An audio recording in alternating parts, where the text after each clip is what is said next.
There's a reason why crime is one of the most concerning issues for Americans. It's raging from city to city.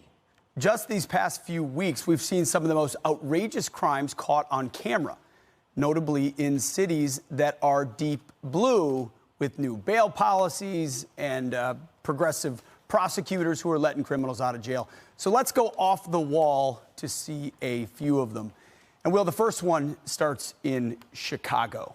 This is just all from this week. In Chicago, a car care business owner went inside his business, left the front door unlocked. He was going to conduct a virtual meeting. A few moments later, he looks up, and this man comes in with a gun. He does, though, Pete, something I think people are increasingly going to be apt to do. He fights back. Yeah, he lunges at the gun. When you watch the clip, somehow it appears the gun misfired or did not work properly. I mean, watch this. He's got a gun waving at his face. His door was unlocked. He was holding a meeting. He's jamming it, right? Yep. He's trying to rack around. He can't. He realizes that's his opportunity. By the way, this individual pointing a gun at somebody else still at large, which is often the case in a lot of these situations as well. Probably has previous criminal record, still at large. This guy has to act on his own.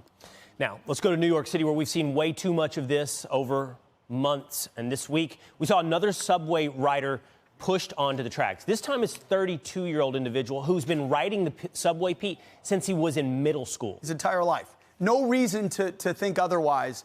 32-year-old, I don't know if you have his name. No, lifelong New Yorker, as you said.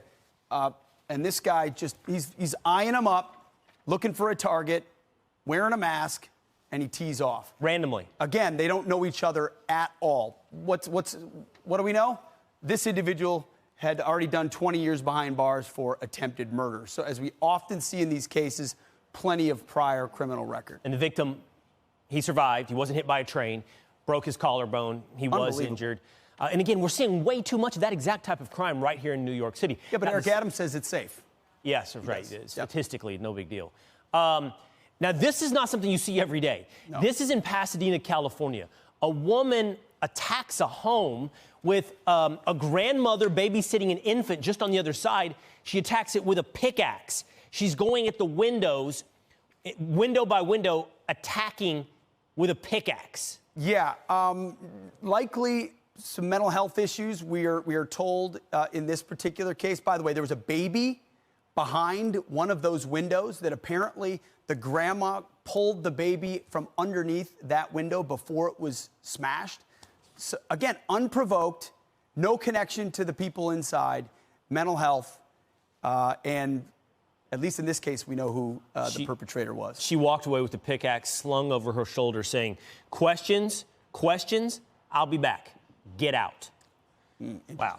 Speaking of get out, let's go down to New Orleans, where carjackings are on the rise. And this video is of a woman who's walking out of a building, locked the gate, getting into her Honda CRV, and then a man who's been hiding in the bushes jumps out, grabs the car, punches her, as you just saw, jumps in, steals the car, carjacking, which are way up in New Orleans. And this man is still at large. The suspect has not been caught. Yeah, you point out, I mean, these carjackings on the rise. This woman totally caught unsuspecting here as she pulls out of her driveway. He whacks her, assaults her, then pulls her out of the car. By the way, the vehicle was found with a flat tire 4 hours later, taken to a tow yard. As happens in Minnesota, as happens in New Jersey, as happens across the country. Look at this. He's in the bushes. I mean, think about the fear, the terror of your own neighborhood.